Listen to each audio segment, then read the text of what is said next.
Hey YouTube, how you guys doing? It's Kyle here. You can call me Dragonmar, and welcome to episode 3 of Be a Better Player. Now, as you guys know, this is a series where I do reviews and sort of a breakdown slash analysis of my gameplay. Right here I've got actually some really good gameplay. I have some soldier post buff on Watchpoint Gibraltar. I have both defense and attack, which is nice because I think that both of them went really well, and there's a lot of good and bad things to talk about. As you guys know, this series is all about helping myself improve by looking at what I can do better, and also helping you guys, right? This is a process for both of us. But starting things off, we get a lot of quick picks, and as a team, we sort of all realize, listen guys, we got to go push this. We're up 3-5. We have the 2-man advantage, and right there we just clean up. And this is something you really want to be looking for in your games, is sort of situations where you go up a few people and then you push them, and what this is going to do is it's going to reset momentum, and it's going to stall them a little bit longer, make them waste some time.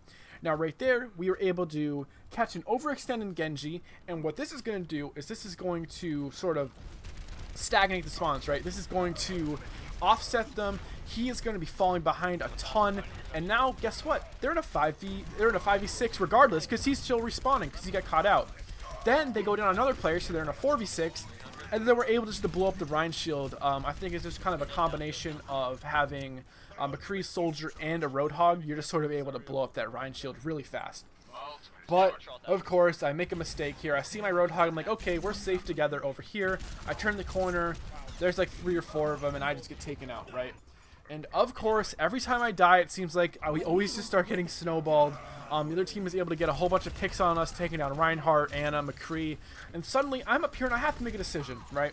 I have to decide, am I going to jump down and try to kill their whole team and be a hero, or am I just going to run away and sort of live to fight another day?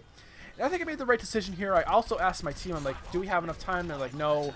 And I think the reason is that, like, you don't want to waste that ult, right? I don't think you're going to be able to take down the whole team, so that's kind of where you got to use your brain, right? That's where playing the game a lot and understanding situations is going to come in handy. Regardless, I'm trying to take down this Lucio, but I can't. And then my Anna gives me a boost, right? I don't think I called for it. But watch what's happening. I need you to watch. You saw how the Reinhardt faced me? It's because he needs to protect now. He needs to protect against this ult because it is so damn powerful with Anna. And guess what? My team is able to all come in to my aid. You know, I was telling them, I was like, listen guys, I can't shoot through the shield. And they're like, listen Kyle, we got your back. They all come rushing in. And that's just perfect teamwork, right? This was also, I don't know how well you could hear it, but this was a really good game in terms of team comms. This is one of the games where everyone was sort of communicating, and it just felt really good. You know, I love this kind of games. Regardless, though, I'm up here on the ship. Really nice spot as someone who plays Widow. A lot of snipers go up here, and right now they only really have a Genji that's going to be able to get me. So that's why I was able to kind of stay up here in peace. Luckily enough, though, our Zenyatta had an ultimate to sort of negate that soldier ult, keep our guys alive long enough, and then I jump down and just start getting manhandled by their soldier. So this is where I make a retreat. I say, I need to stay alive here, I need to help my team, and look what I'm able to do. I'm able to take down that Reinhardt, get a nice little Helix rocket to the back, take him down because he wasn't facing me, and then I got taken out by the soldier. But I think that I did just enough, right, by taking down that Reinhardt to stall them enough so that my team can get back. Everyone's able to get back, and we just start cleaning up the kills, right? We got Anna jumping in there back. The Reinhardt comes back, but he's already Anna grenaded. And then poor little Lucio is just bouncing around, and he's going to get blown up. And once again, guys, I know this happens to all of us, happens to me, but when you're able to get a nice little stall with only a few minutes left, where you're able to push them off or just completely clear them, get a nice little team wipe, it is demoralizing to their team. You gotta remember, guys, in Overwatch, there's also a mental game, right? I'm sure some of us is tilted. I'm sure we've tilted other people. There really is a mental game. So if you keep on holding them at these 1 meters away, right, they're gonna start feeling it. Regardless, though, they're starting to push in again. Reinhardt's up top. I decide that I need to relocate, right? I don't want to be in this position, and this was, I think, another mistake, but I honestly want to know what you guys think. So I see that their soldier is ulting, and I say, okay, I think I'm gonna ult back and try to do something here. The problem was that I started ulting from behind the boxes. I couldn't really see where their whole team was. It turns out not only did they have a Reinhardt shield, not only was no one up top for me to shoot, but they were behind the forklift in the boxes as well. Completely wasted the ult there. I don't think it was right, and I honestly think that a lot of people also would ult there. I think that a lot of people like myself, when you see an enemy ult, like a soldier, and you also have your ult, you kind of wait a few seconds and then you ult, because you know you have that time advantage, right? You know you ult before them and you can get some extra damage in. Regardless, though, we're pushing back here. We're getting pushed a little bit. The Genji comes with an ultimate, which I don't agree with. I don't know why he did that. I don't know if he was low health. He was only able to get Anna. I just say Hannah. He was only able to get Anna, and then he falls to the McCree anyways. So I take this bridge position, which is a really nice position for hit scan or for really anyone, I guess. Maybe not a Reaper unless you want to jump down on them. But I start getting pushed by the soldier, and that's another mistake. I didn't stay up there and fight him. I just sort of ran away, and look what he's able to do. He's able to just kind of put pressure on me, make me hide behind some boxes, and then finally finish me off. I think that in the end, regardless of what Microsoft Office wants me to do there, I should try to stay up there and fight him, because he took that position from me, which is crucial for this point. And had I been able to keep it, I think that we would have won this team fight even better. But I think Roadhog gets a few good hooks in this team fight. He's able to win it, help us win that team fight, and now we have a great position. I'm going to start explaining why. Where I'm standing right now, you're going to see Reinhardt take my place. That is one of the best.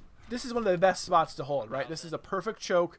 I'm able to go up here, and throughout the rest of the game, you're going to see myself and the enemy soldiers be here, and it's just a really good spot for a soldier or a McCree or a Widow or whatever to just hang out. Their Genji does try to come get me, and he's really one of the only people that's going to be able to do that, and he's not able to. But the reason this is such a good spot is, look, I'm on the flank of that Reinhardt.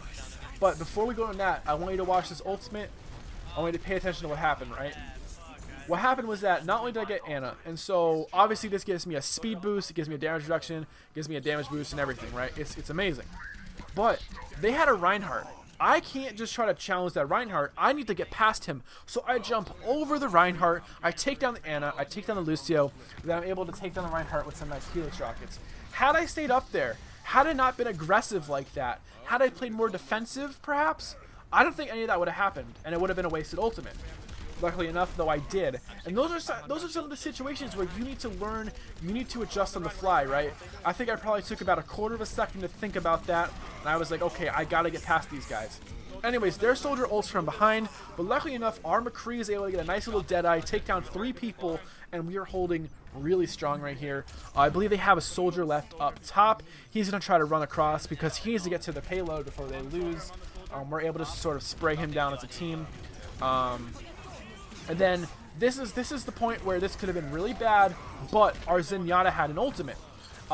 Had their Genji somehow taken out our Zenyatta first before ulting, and then thus, you know, making our Zenyatta ult, I think they might have been able to win this. But because of that, not only did I throw down my biotic field to help because I'm a healer at heart, right? But we were able to get a ton of healing down. They just couldn't push through it. They didn't have the DPS at the time, and we were able to stall them long enough just to kind of blow them up, clear them out. And we had a nice little hold there. And I will say, guys, that is one of the best places to hold. I love holding there on Watchpoint Gibraltar, and you're going to see that a lot in pro games, in your games, and all of the above. Now, we had a teammate who suggested we rush to the right. It's a weird strategy, and I don't think it should have worked, but I want you to watch this. The enemy team is just running away. They're not challenging. They're saying, all right, we're just chilling. But look at this. Look where the rest of my team is in a few seconds. Ready? They're all pushing the payload. So we're already through the payload. We're getting really nice damage down. The Reaper there, he wastes his shift. Now watch. In a few seconds, he's going to die to our McCree. He shouldn't have shifted there, right? He shouldn't have been jumping down like that. He should have been more careful. So their Reinhardt there also makes another mistake because kind of comes out swinging. Don't really know what he was doing. So then I almost make a mistake and try to challenge those 3 without my team there to help me. Luckily, I'm able to back off, get a kill, build up my ult. And then this ult right here, this is like a strategic ult, right? You guys remember the old Deadeye when you would do zoning ults? That's kind of what this was. It was more intentional, obviously. I wanted to just push them back and make sure there was no chance that they were going to try to push in and stop us, right? I didn't want to get stalled out there. Now, here the Reinhardt's low. Guys, don't be afraid to go hit a Reinhardt in the face, right? If he's low and he's just holding his shield up, praying you don't charge him, right? He's more scared of you than you are scared of him, okay? And now we're falling back, and I'm screaming in the game because I'm a very vocal player. And up here, you're going to see I'm going to go up top. Now, this is a really good spot for D.Vas to hang out. And as you're going to see, the enemy soldier is there as well. I'm going to jump off there, right? Like, you know, I don't want to die. I want to make sure I'm alive for this next push. They're D.Va ults, so I start calling out. I'm like, listen, guys, D.Va's ult behind you. Everyone is able to live through it. Now D.Va's behind, coming back. We are able to give an Ana boost to our Reinhardt, get some nice Earth Shatters in, and the enemy team is just falling apart. I'm able to help finish off the Reinhardt, and then we just explode Lucio. And then Baby D.Va dodges some of my shots because she's so goddamn skinny. Turn around, give her the old Helix rocket, take her down. Reaper goes down to Zarya. And then I take this sort of, you know, just a different angle on these guys, right? Because if they were right in front of the door, I want to be able to shoot down on them. I see there's nothing there, so I just jump down. Really close to my ult again. And as you can see, remember what I said about that spot up there? It's such a good spot. There's soldiers up there. But listen, because our team has such good communication, because we know how important it is that we take people down who are up there, our McCree and I decide, listen, we're going to go up there, we're going to take down a soldier. You're going to see both of us pushing here. I do shoot a Helix rocket. Would have been nice if it would have hit. I do sadly miss and hit the kind of rock in front of him. He's able to get away for the moment, but I do have an ultimate. I quickly take down the Lucio. As you know, just you gotta take down the supports right away. Soldier ends up living through that. He probably only had a few health. Zarya gets blown up there. Soldier comes back behind us, we're able to take him down, and then D.Va ults, right? So you just kind of run away. Everyone gets off the payload. And here comes the stall. So they got a Winston, right? Winston is great for stalling, actually, especially if he has ult. But when you have a Zarya ult, you can just do that. Clump up 3 of them together. The soldier comes, and I decide I don't want it to die. I live on, like, what, 8 health or something. And we end up getting the win.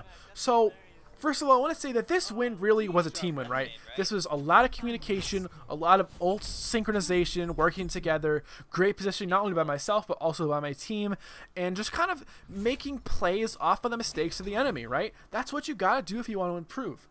Regardless, guys, I hope you enjoyed another episode of Be a Better Player. I'm so happy to be making these videos again. If you did enjoy, leave a like. And honestly, if you have any questions at all, please ask. I promise I'll answer them. Regardless, guys, thank you so much for watching. I hope you have a great day, and I'll see you next time. Take it easy, guys, and peace.